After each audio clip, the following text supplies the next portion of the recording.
గ్రామ ప్రాంతంలో చక్కటి మందిరాన్ని మీరు ఏర్పాటు చేశారు. మీకు స్తోత్రములు. ఇక్కడ సేవ చేస్తున్న మీ దాసులు ప్రభువా సామ్యూల్ మాస్టర్ గారిని దీవించి ఆశీర్వదించి ఇచ్చినటువంటి సంఘస్థులను బట్టి గ్రామ ప్రజలను బట్టి ఇదిగో నా తండ్రి నాయన, నువ్వు ఈ దినము నాయన ఏర్పరిచినటువంటి సమయాన్ని బట్టి ఇదిగో నాయన నీ యొక్క మందిరం యొక్క నాయన ప్రతిష్ట నిమిత్తము స్తోత్రం. ఈ దినము నాయన స్తోత్రం స్తోత్రం స్తోత్రం స్తోత్రం సంఘములను నాయన ఇదిగో ప్రభువా ఉంటాడు.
కనీసం దేవాలయంలో కాదు, కనీసం దేవాలయం ద్వారం దగ్గర చోటు దొరికినా కానీ నేను అక్కడ మరి ఇప్పుడు ఈ మందిరము సమస్త జనంలోకి మందిరము అంటున్నారు.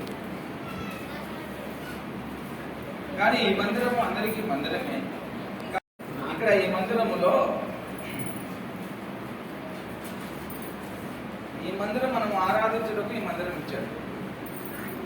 మనం అందరం కలుసుకొని మరి ఈ ఊరు ప్రాంతములు మరి మరి మేము ఎక్కడి నుంచి వచ్చాము, మనం అందరం వచ్చి కూర్చొని ఆరాధించడానికి ఈ మందిరం. ఆ మందిరాలు అప్పుడు ఆ పాతని కాలంలో యెరూషలేములో ఆ బలులు అర్పించారు. మరి ఈ మందిరం ఆరాధించడానికి అందరూ అక్కడ పోయారు, సర్వజనులు పోయారు, బలులు అర్పించారు, ఆరాధించారు. కానీ ఇక్కడ 1 కొరింథీ 3:16 మాస్టర్ వారు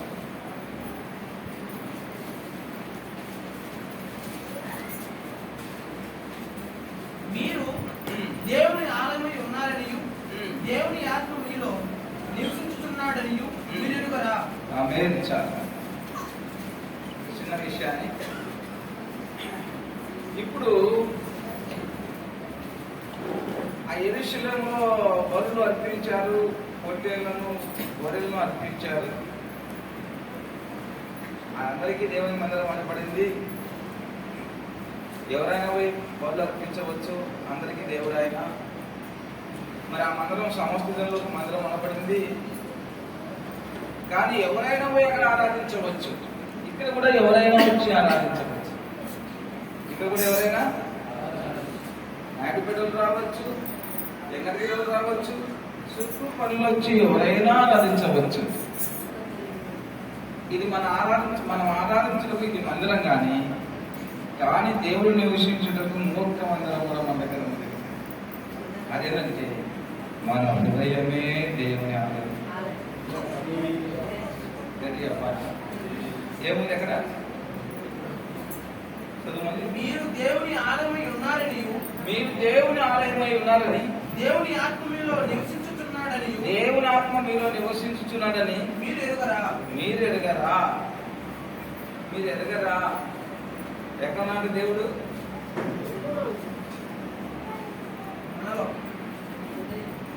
మనలో నివసించుచున్నాడు. ఇది ఆరాధించడం, ఇది మందిరము. మరి మనం అందరం కూడుకుని ఆరాధించడం ఇది మందిరం. కానీ దేవుడు మనలో నివసించుటకు మన హృదయమే దేవుని ఆలయం. ఆమేన్. హల్లెలూయా. మీ హృదయం మీరు దేవుని ఆలయం ఉన్నారని మీరు ఎరగరా?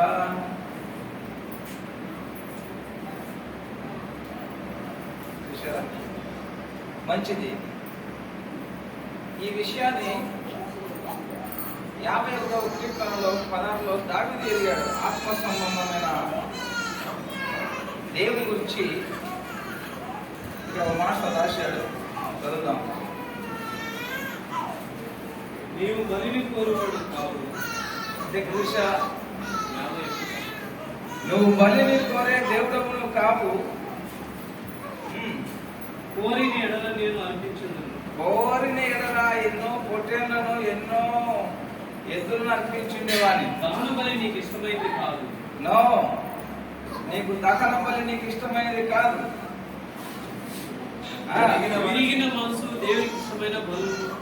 ఇరిగిన మనసే దేవునికి ఇష్టమైన బలు. దేవా విరిగిన నలిగిన హృదయం నీవు అలక్ష్యం చేయవు.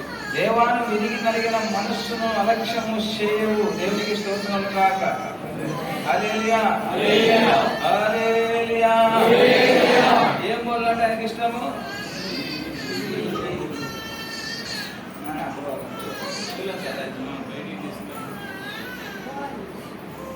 ఏం బోలంటే ఆయనకి ఇష్టము? విరిగి నలిగిన మనసే దేవునికి ఇష్టమైన బలు. ఇష్టమైన బలు దేవునికి ఇష్టం. యేసయ్యా నా పాపాలు క్షమించు. దేవానికి స్తోత్రం. నా మనసారానికి స్తోత్రాలు చెల్లిస్తున్నాం. స్తోత్రం స్తోత్రం స్తోత్రం స్తోత్రం అని విరిగి నలిగిన మనస్సే ఇష్టమైన బలని దావీదు ఇక్కడ రక్షించాడు. మంచిది. నేను మీకు ఒక మంచి అన్నపాన్ని మీకు చెప్తున్నాను.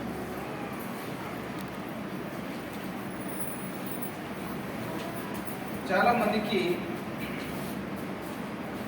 క్రైస్తవ అనుభవాలు బాగా తెలుసు. క్రైస్తవ అనుభవాలు అంటే క్రైస్తవాన్ని దాన్ని అంత లోతుగా తీసుకోవడం లేదు. మామూలుగా లోక అనుభవాలు తెలుసు. లోక అనుభవాలు 3 ఉన్నాయి. లోక అనుభవము,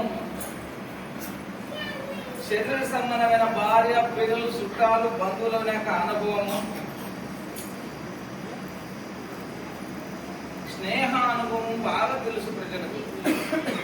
ఎందుకంటే లోకంలో అన్ని పాటలు పడిపోయి ఉంటారు, ఎన్నో కష్టాలు పడింటారు, ఎన్నో నష్టాలు పడింటారు, ఎన్నో లోకంలో ఎన్నో అనుభవాలు పొందింటారు. అన్ని కులముల వారిని, అన్ని మతముల వారిని, రాజకీయ నాయకులను, పెద్దలను, చిన్నలను అందరినీ చూసి ఉంటారు. ఎందుకంటే అనుభవాలు పొంది ఉంటారు. ఇది లోక అనుభవం. కార్యక్రమాలు కావచ్చు, ఏ విషయమైనా అనుభవాలు పొంది ఉంటారు. ఒకటోది. రెండోది, స్నేహానుభవం బాగా తెలుసు అందరికీ.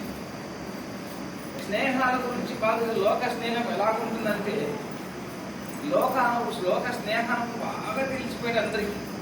పండిపోయిన చాలా మంది పండితులు ఏంటారు.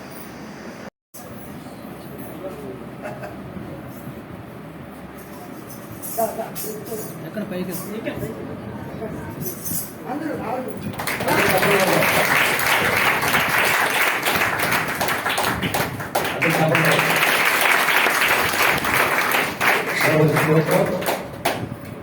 అలాగే మనోహర్ మాస్టర్